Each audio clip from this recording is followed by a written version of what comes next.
I grew up in Charleston, South Carolina, and segregation was a way of life. We didn't question it, we accepted that. But then I went away to New York to find employment, and when I returned in 1947, I became aware, fully aware then, of how segregated Charleston really was. The only way we felt we could bring about changes was through the vote. And blacks weren't allowed to vote in the primaries in South Carolina and in Charleston.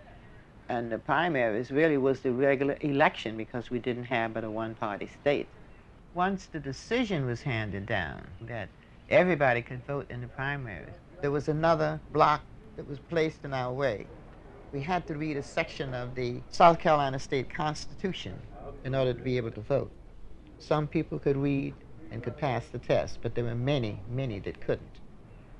I knew there were people who couldn't read and write. I've been knowing that all my life, but I never felt there was anything anybody could do about it.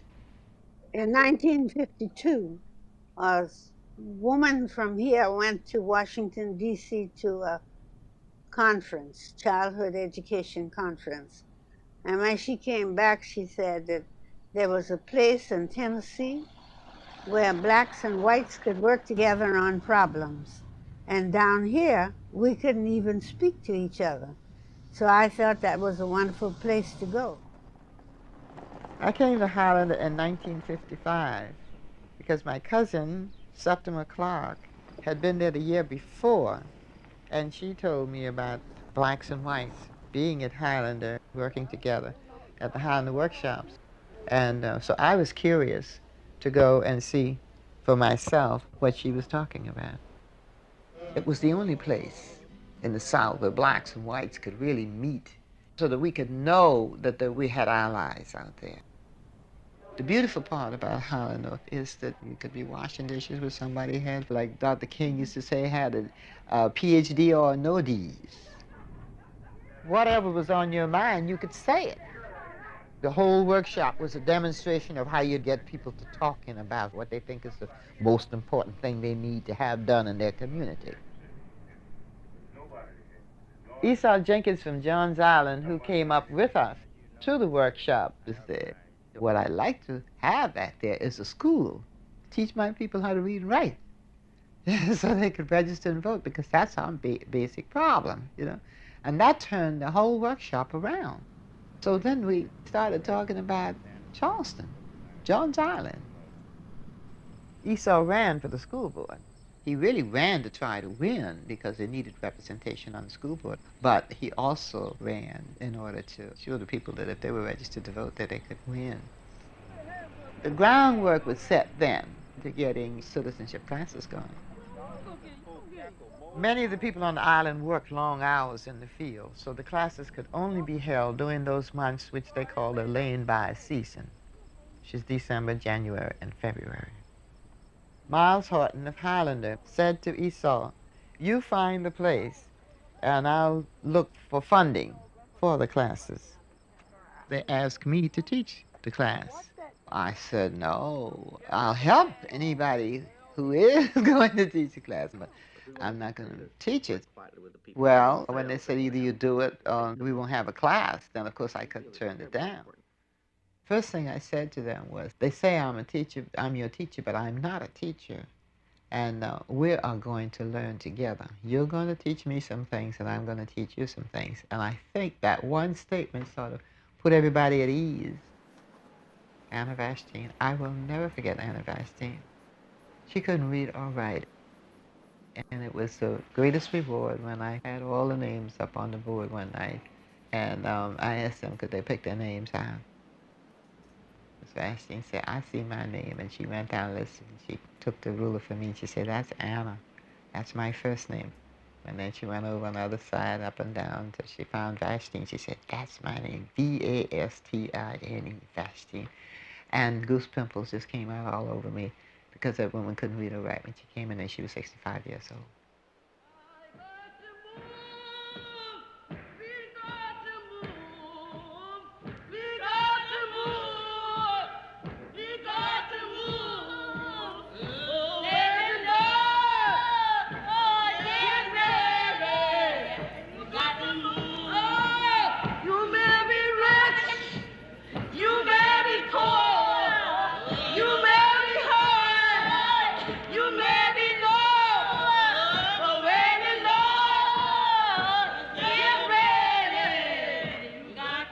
community we went in and operated citizenship classes, if there was no particular community organization in that area, we would organize that first class into an organization so that they would have some ongoing influence in the community and an ongoing learning process. They'd say, well, if we don't have a leader in our community, and we said, well, what about you being a leader? Well, no, I'm not a leader, they would say. But we say, you know the problem. If you know the problem, you see the problem, you know what needs to be done to solve that problem, then you're the one that have to take the ball and run with it.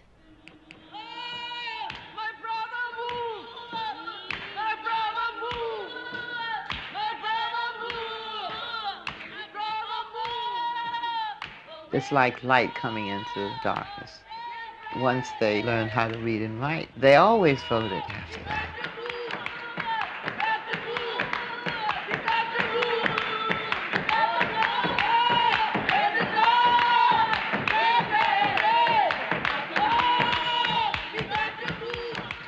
We started with a pilot project at the Citizenship School, and the results were such that everybody wanted it. And it grew, and it grew, and it grew, and it grew. And it was really the basis of the entire civil rights movement, because people became aware of the power that was within them that they could use to get things done.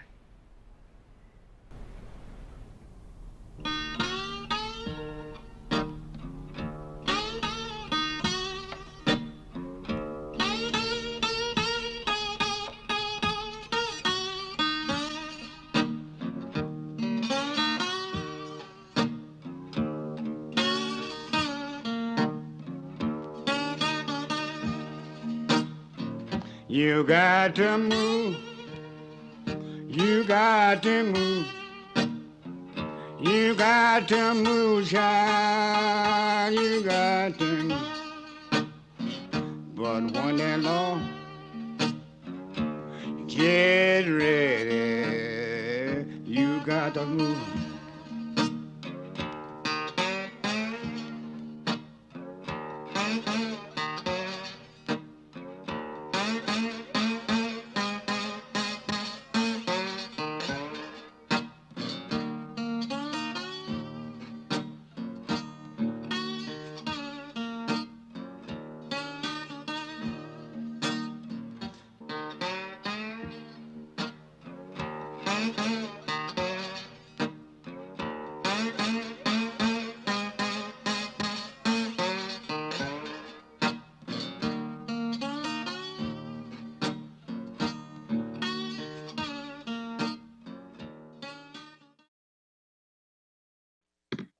Welcome once again to the Radical Imagination. I'm your host, Jim Vrettos. I'm a sociologist who's taught at John Jay College of Criminal Justice and Yeshiva University here in New York City. Donald Trump won the 2016 presidential election by voter suppression and probably sees that strategy as his best, if not only, route to re-election. African-American voter participation in particular has been systematically compromised since the 2013 Supreme Court Shelby decision that gutted the 1965 Voting Rights Act. The number of Black voters nationwide dropped from 66% turnout to under 60% by 2016, harkening back to the Jim Crow era of the 50s and 60s and attempts to disenfranchise Black and brown people then. Generally, U.S. residents have fewer voting rights now than they did after the Voting Rights Act passed in 1965. 36 states have identification requirements at the polls, including 7 states with strict photo ID laws. This has reduced voter turnout by 2 to 3 percentage points and tens of thousands of voters in a single state. Restricting the terms and requirements of registration, like requiring documents which most people don't carry, such as a birth certificate or passport, have blocked hundreds of thousands of voters nationwide. Voter purges have been used as a method of mass disenfranchisement for years. eligible voters have been dropped from the rolls for illegitimate reasons based on inaccurate data and without adequate notice to those voters. A recent Brennan Center study found that almost 16 million voters were purged from the rolls between 2014 and 2016. Felony disenfranchisement often has drastic consequences for voting rights and election results. In Florida, 80% of those who were disenfranchised in the 2016 election are Democrats. The 100,000+ margin that Trump won by in Florida, in fact, would have flipped to an over 200,000+ win for Clinton had it not been for felony disenfranchisement. Gerrymandering, racist redistricting, former and fewer polling places in poor communities, attacks on the postal system are widespread, undemocratic practices that stifle the voice of millions of voters, particularly among low-income voters who are 22% less likely to vote in national elections than voters with higher incomes. That simple fact has a direct link to policies passed that have blocked living wages and health care for the poor.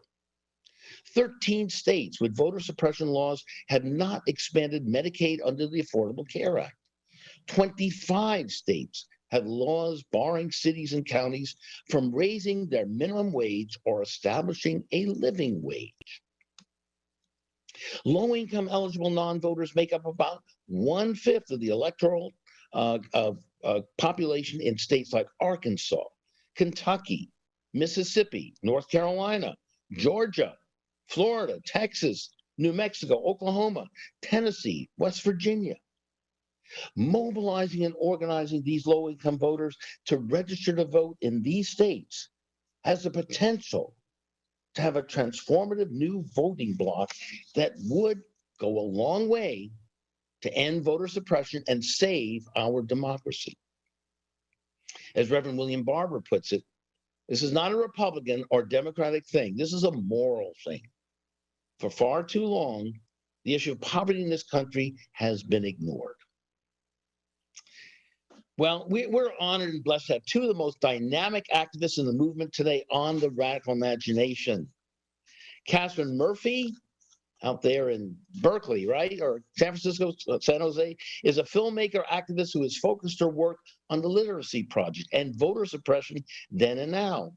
She's now completing work on a new documentary about the Cuban progressive cultural icon, Silvio Rodriguez. And Crystal Greer is here from Georgia, right? Atlanta. Yes. She's the vanguard in the fight against voter suppression as one of the leading voting rights activists in the country. And we're just so pleased and excited to have both of you on this important show and this crucial issue.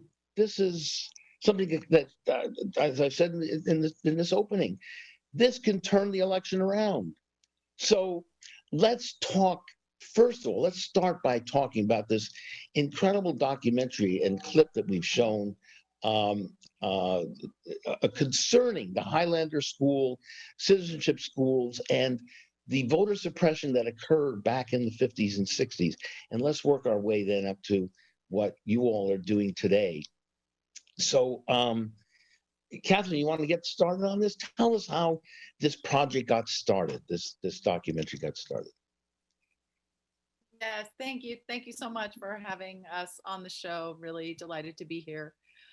So I run a small organization called the Literacy Project. We do mid-length and short films promoting the idea that education is for all people, education for all, and creating films that are meaningful, that look at social justice history and create tools for current day justice activists and organizers.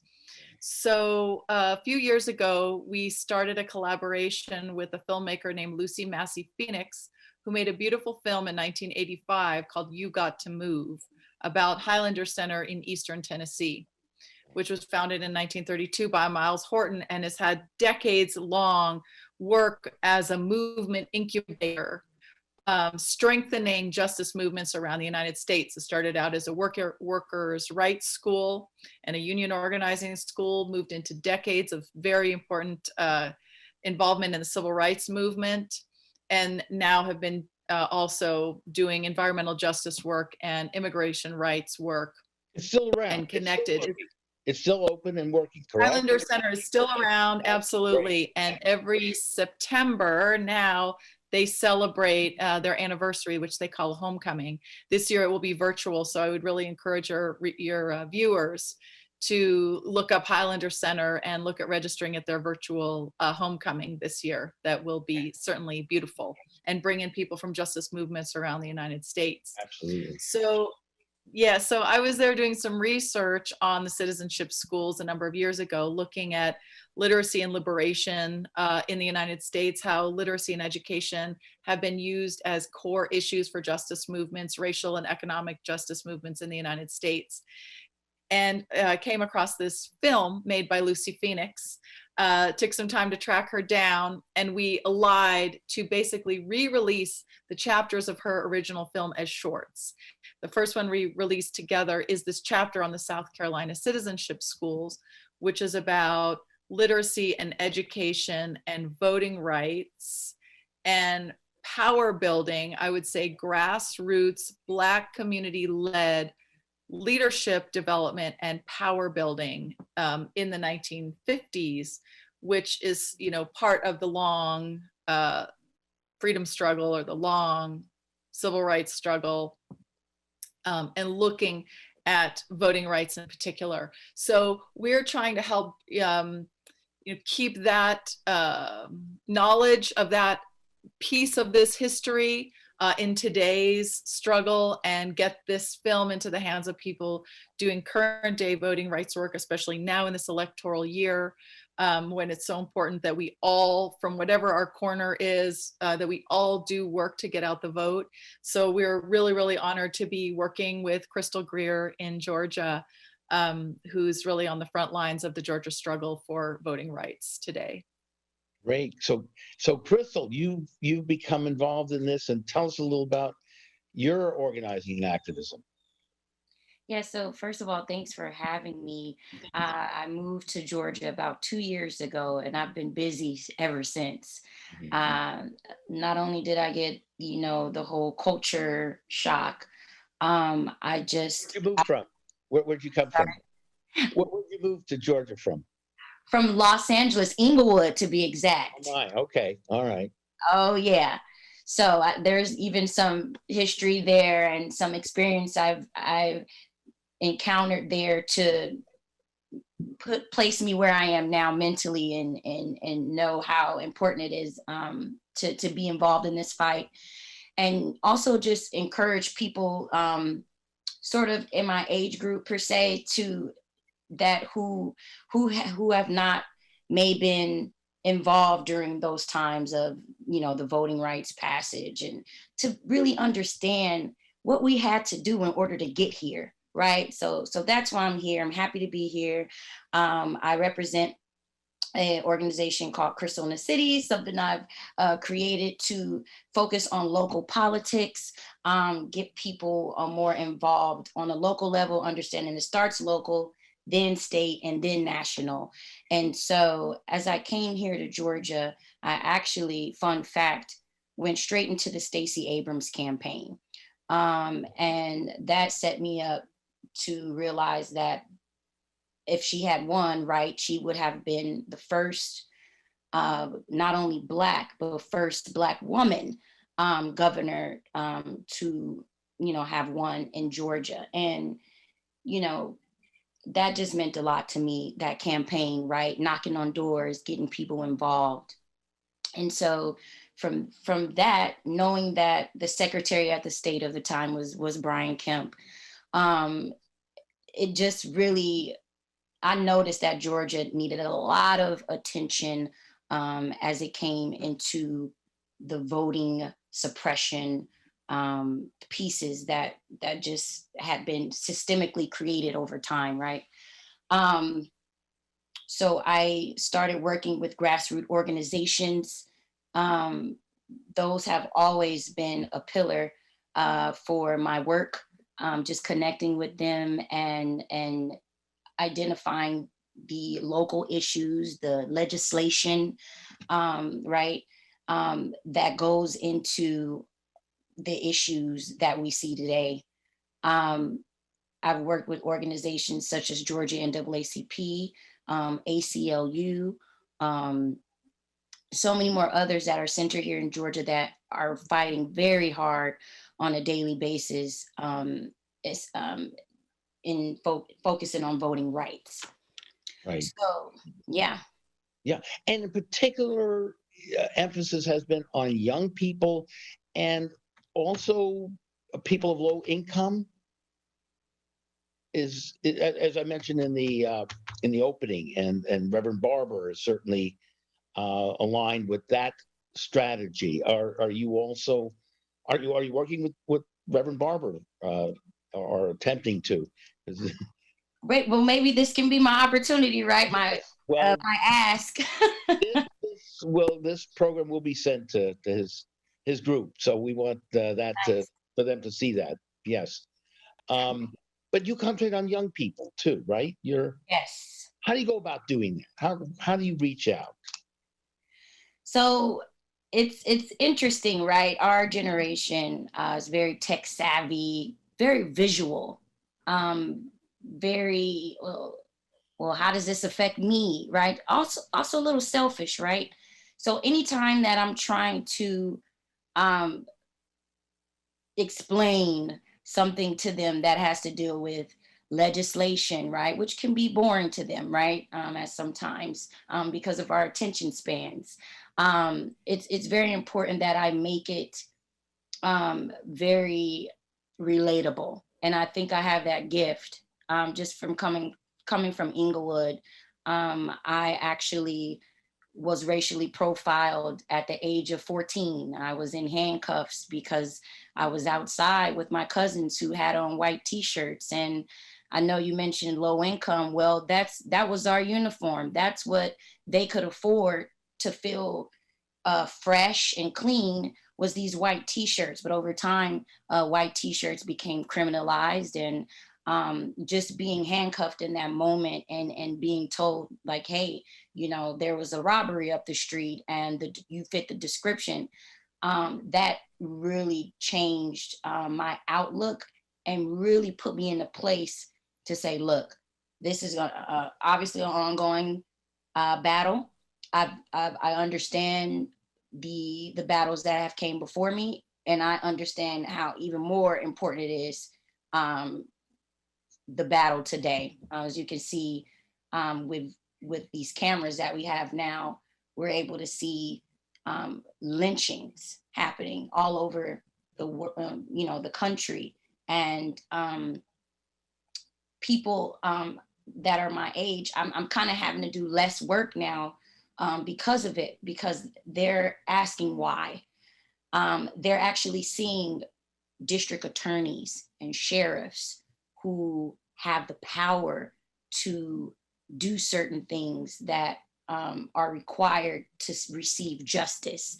It's not dealing just with presidents at this point. So people are starting to get more on a local level, thinking in policy and legislation. I'm very bittersweet in a way, happy about that, right? So I haven't had to do too much work lately, encouraging people to get out and vote, if that makes sense. Just more of an informing thing. I do want to say that, just as it was shown in the documentary, our fight today still is the educational piece.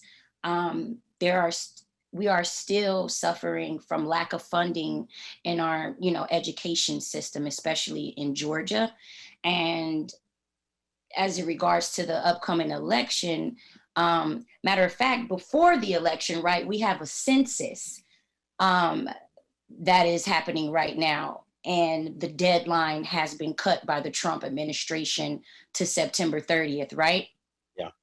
Yeah. And just getting people, my focus at this second is just getting people to participate in that before it's over, just so that we can receive the proper funding in those areas, so we can continue to get the quality education that we need in order to be mobilized and just have that sort of integrity, right, when we go to the ballot box. Right, right. And Catherine, that's follows in the profound power and influence and need for a media and filmmakers like yourself to come out there in the face of all this chaos and, you know, crazy fake news stuff, and getting people to really see what's really happening out there. So you've devoted your energies in that manner, right? And passion to bring out these truths in a way that, and that, you know, the clip that we've watched here, it just so moving and so profoundly affecting. So tell us a little more about your work and your continued efforts to carry on the struggle through the media and your film. Yes, thank you. So, I mean, the tools of visual media are so important. We're increasingly a visual culture. And certainly in these months of coronavirus pandemic, any kind of visual education tools take on an even greater importance than the kind of the way that global trends were taking us all anyway. So the power of visual media to give us organizing tools and educational tools is just enormous right now. And I also feel like, you know, without, it's hard to try to find that balance in terms of length, because you don't want to be too short, or I guess there's a role for all different lengths of work, right? But especially to try to tell powerful, big stories in a shorter format for people of all generations, but especially honoring younger people that tend to like shorter content and be creating shorter content of their own. So, you know, again, trying to help sort of bring some of these stories from grassroots empowerment stories, liberation movement stories, if you will, from the United States, from movements for racial and economic justice into the now, is what we're all about. And it's really meaningful, I think, in especially electoral year, feeling very, very meaningful to be able to share the story again about the historic work. Now, the citizenship schools are so important in US history and not known enough, not in enough curriculums, school books, etc. So, you know, the name of Septima Clark is probably one of the most important people in US history. We should all know the name of Septima Clark and the legacy and the history of Septima Clark. She was a school teacher in Charleston, South Carolina, who was also a member of the NAACP. And the supremacist school district in Charleston tried to force all of Black teachers in the 1950s to renounce their NAACP membership in order to retain their teaching positions in the school district. And Septima Clark refused to renounce her NAACP membership, and she was fired from the Charleston schools. So she was then hired by Highlander Center in Tennessee to become the director of education, and it was organizing education and leadership building. And she started working intensively with Black community activists in Charleston, North Charleston, and the Sea Islands, especially Johns Island, to bring people together and start to look at structural ways to confront segregation and racial oppression and injustice. And there was an organizer from Johns Island named Esau Jenkins who said that he felt like the most important thing they needed to build was a school to start to address the systematic exclusion from quality education that Black students and also adults experienced. So they started what they called the citizenship education program, started as citizenship schools. And they were doing literacy work, and they were also doing citizenship education. They were also educating for power building, for leadership development, for voting rights, to start Black community organizations and to build power, Black community power in Charleston and the Sea Islands of the 1950s. And this really laid the groundwork in a deep, deep way for what would happen in subsequent years and decades. So key leaders like Fannie Lou Hamer, Annelle Ponder, Victoria Gray from Mississippi had been citizenship education participants, organizers, students, and then organizers. And so, this history is very much alive today. And we all need it today. People of all ages and all colors and races need this history to inspire us to keep pushing the struggle forward. And you do it in such a creative and artistic way, poignantly, that it moves people, as you say, of all colors and backgrounds and so on. We just had on the show Frances Fox Piven a couple of weeks ago with Maya Wiley, whose father was the director of National Welfare Rights Organization. Now, he passed away and had voting acts in 1973. So the transformation of people who were involved in that movement, you mentioned Fannie Lou Hamer, was so incredible then, and is incredible today.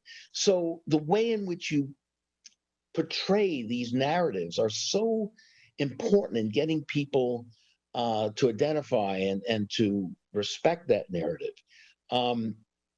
How do you do your research? How do you go about, Crystal, really, you're coming into the community and here you are, there's a lot of people there, there's a lot of people trying to do good work and all kinds of things going on. How do you decide what you're going to concentrate on and who and which organization, for example? Well, the thing about people's attention span, sometimes, they naturally gravitate to the issues, right? Say the gossip or just something bad, right? Right. Yeah, I research those holes, right? I research what people are not supposed to be doing and kind of highlight that. It's like, look, this is what's happening in this area, make sure you get out, and vote in the primary and make sure this person doesn't, right? So, for example, I was working on a project with ACLU that focused on recruiting poll workers, right? And that was in result of our primaries, which was a national thing, right? I mean, everyone was talking about the Georgia primaries and how, how it panned out and it was just a mess, right?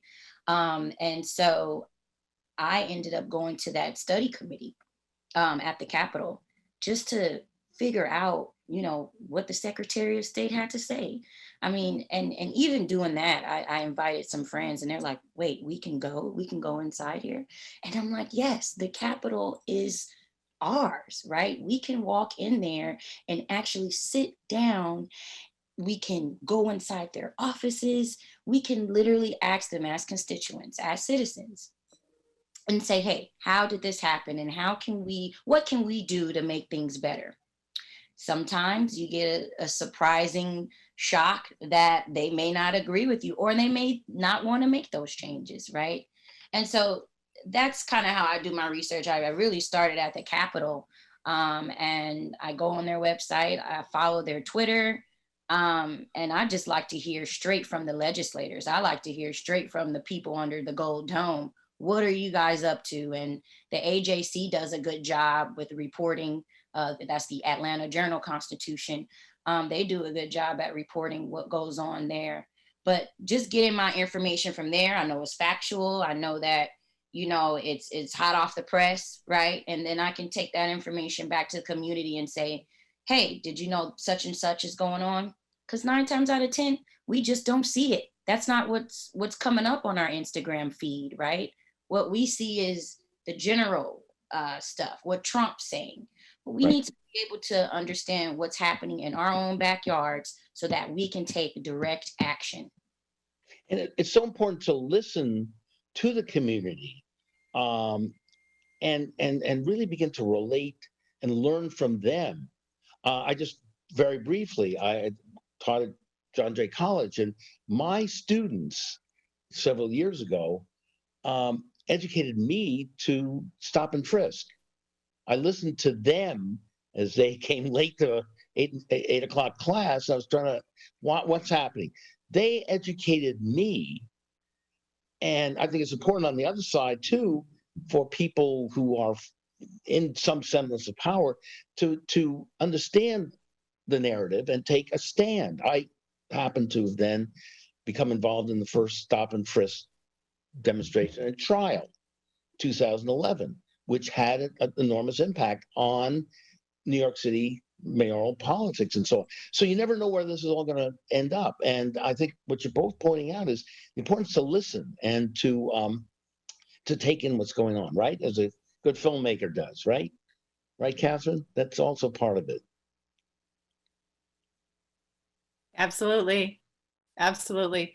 It's better to go in, I think, with questions, the questions that you want to find answers to, and not go in with too many answers, because what you learn along the way is what means the most. Hey, you're also involved now. I know you're finishing up a project also with about Sylvia Rodriguez, the Cuban cultural icon and revolutionary figure.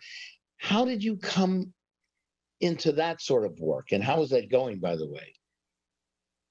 Thank you for asking about that, and I'd love to talk about it, but I do want to say one more thing before moving on to Sylvia Rodriguez, which is just that we are working with Crystal Greer and some of the people, organizers and activists and organizations that she works with, to start to do a participatory vote, get out the vote messaging project in early October with young people. We have a number of college students from Georgia and beyond who will be working on that with us. So this is still really in the early planning stages, where we're gonna, the idea, the general concept so far is to show the 9-minute film about Bernice Robinson, Septima Clark, and the citizenship schools, and have younger folks today create their own mini media pieces, be it on TikTok, a meme, a photo, a sentence, talking to their own phones in this reality where so many of us are sheltered in place, and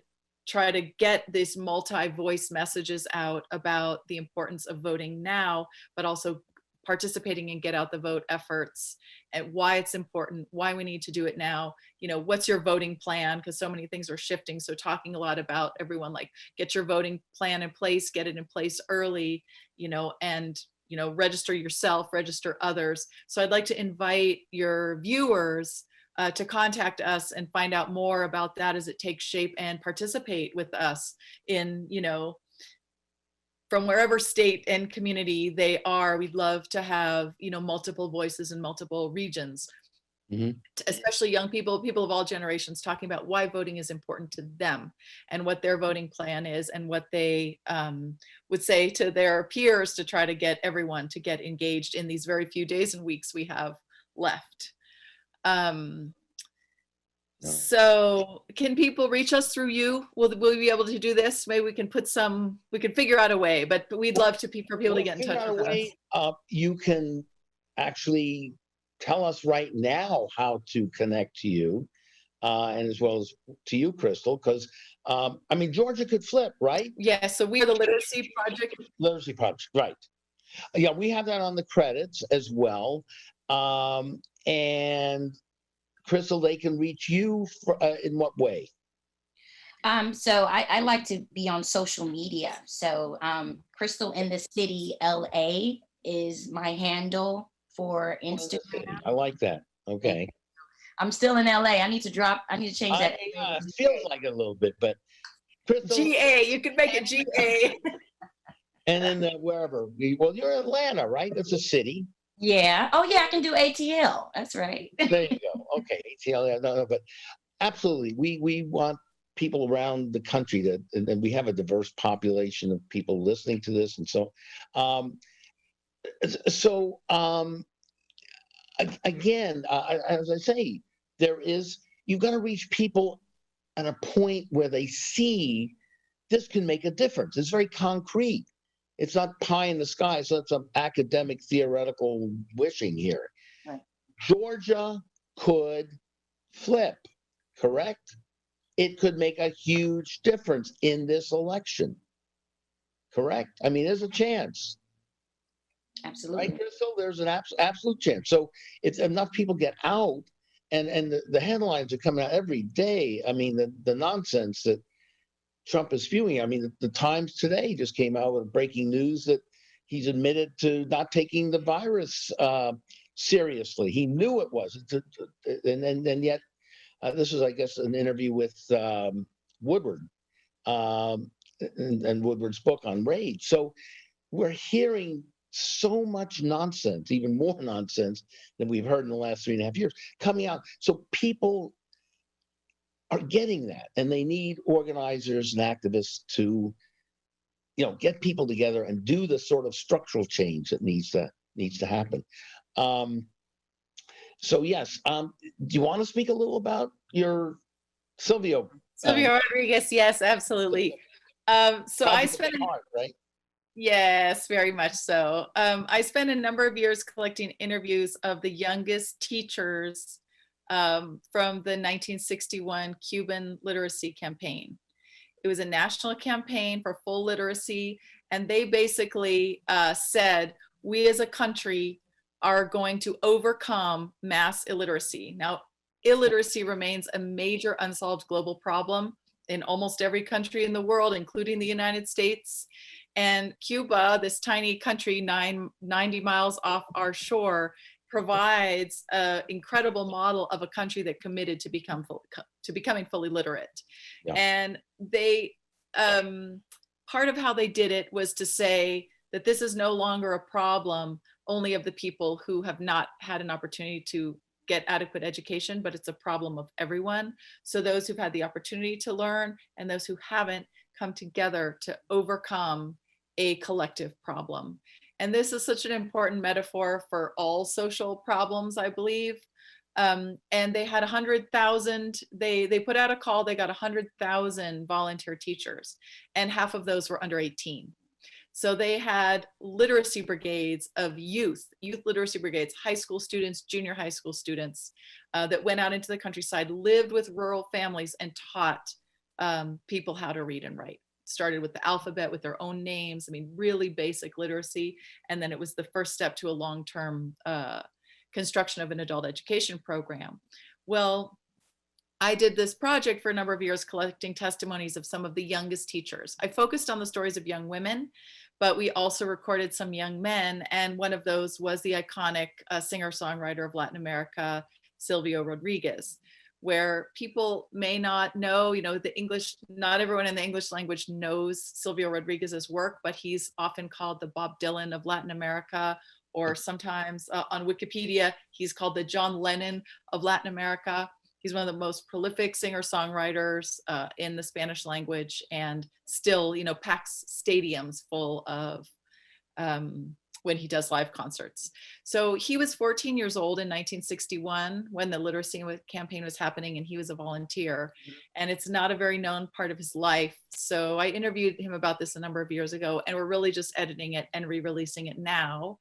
We're going to have an event, a launch event on September 20th at 8 p.m. East Coast time, hosted through the Hot House in Chicago, which is an incredible center, social justice, cultural South, pivoted to be all virtual in the pandemic. So it will be free, open to the public on Twitch TV. It's Twitch TV, twitch.tv/Hot House Global. And also Facebook Live through the Hot House. So the film is 25 minutes long. It's subtitled in English, and then we'll have a number of younger generation performers doing his songs for an hour following the film. So I'm very excited about this and what it says just to arts and culture and education all coming together to try to keep this radical imagination alive of what a better human future could be. And I believe Sergio did a concert in Central Park in 2017.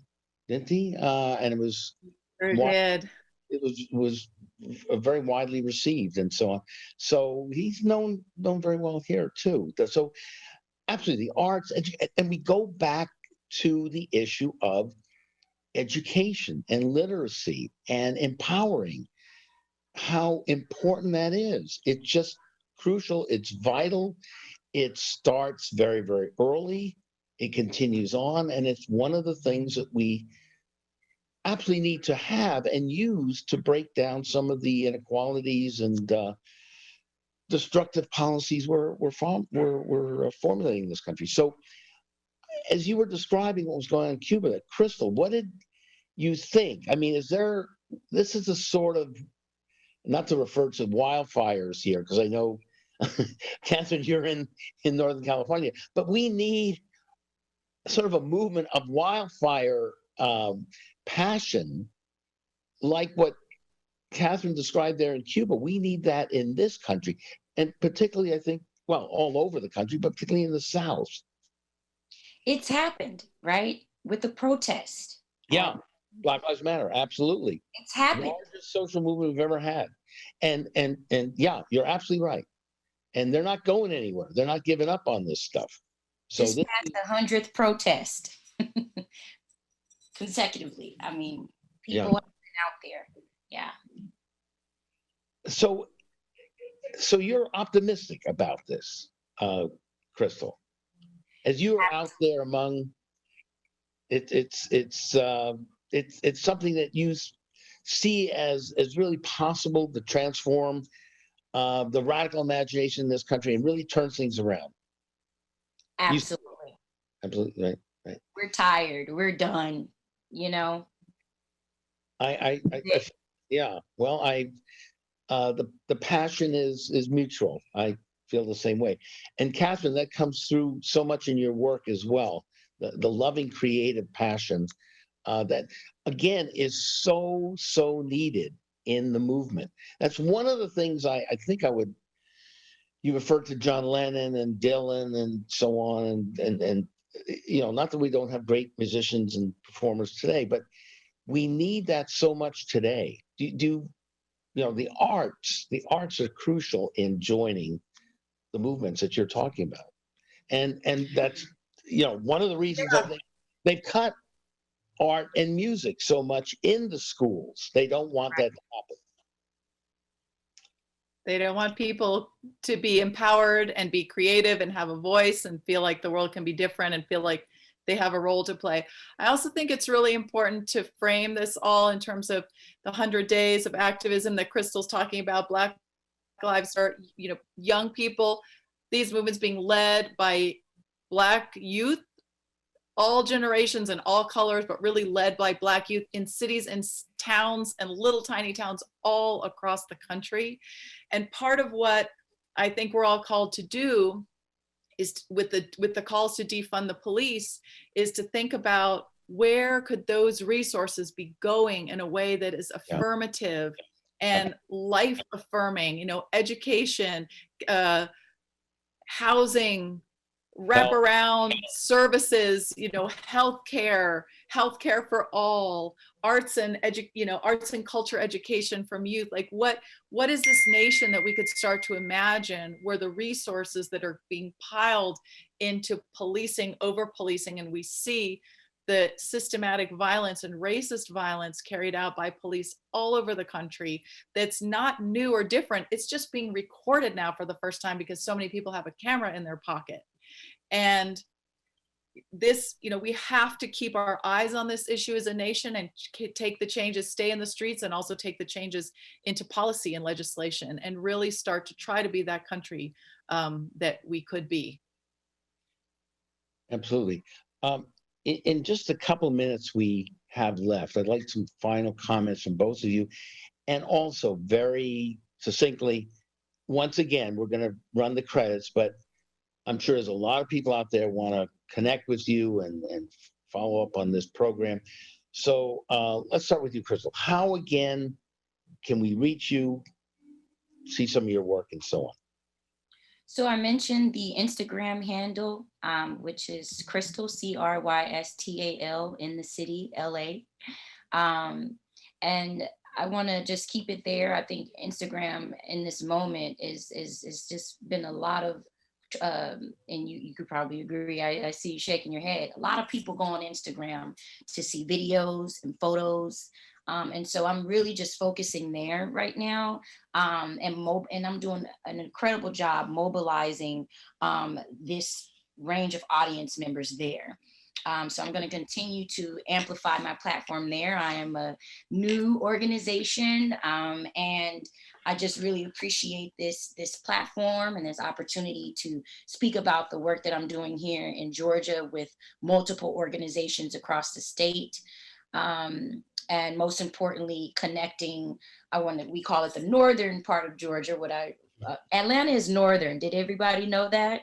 I didn't know that until I moved here. Okay. I know it now. Yeah. Yeah. So making that connection from northern Georgia to southern Georgia, where Ahmaud Arbery was murdered, is my focus right now. So thank you. It's been such an honor to have you on the show, Crystal. I mean, where your passion and narrative is just so important. I'm so pleased, and I love what you're doing, and you just stay strong on this. And in the 30 seconds or so we have, Catherine, how do we reach you and see some of your work and some of the new work that's coming out? We're at theliteracyproject.org, theliteracyproject.org. Links to all of our socials are there, and our work, current and future work, is there, and would be really delighted to connect with anyone, and especially with this work we're building together with Crystal around getting out the vote right now. And we're going to try and do our part too here at the Radical Imagination to spread the word and get it to people like Reverend Barber. He's got to see this, and we all we're doing the same work, and we all need to join together. Thank you so very, very much, both of you, Catherine and Crystal. It's been my honor. It's a blessing. Love you both. And we're going to go out with Sylvia Rodriguez and one of his classic works. Thank you so very, very much again for being on the show. This is Jim Vrettos. We'll see you again next week on The Radical Imagination.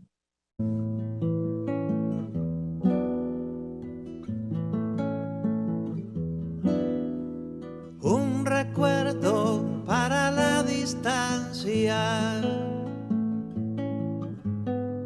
un cinquillo en un salón binario, un abrazo que se fue, un artículo de fe y un danzón para los solitarios, un amor para decirte espero, una piel donde aprender fragancia,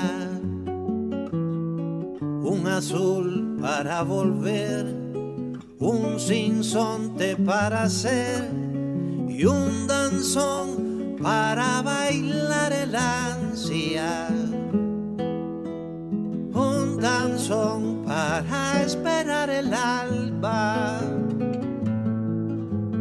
un fulgor donde empezar de cero, un relámpago inicial, una gota en el cristal y una música del aguacero.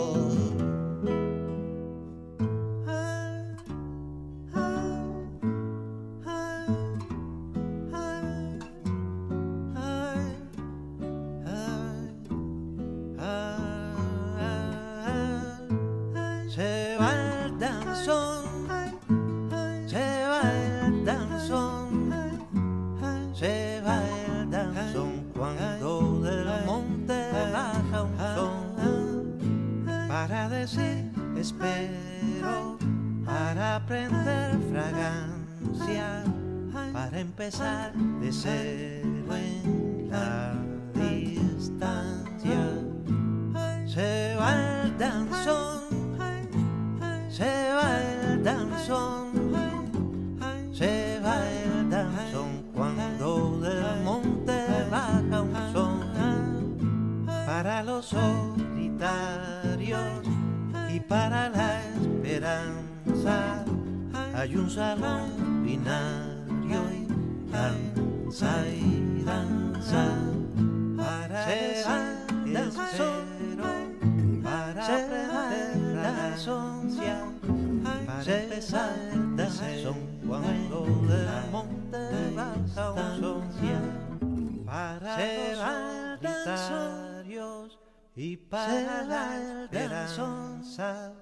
Ayuda el danzón cuando del monte baja un sonza.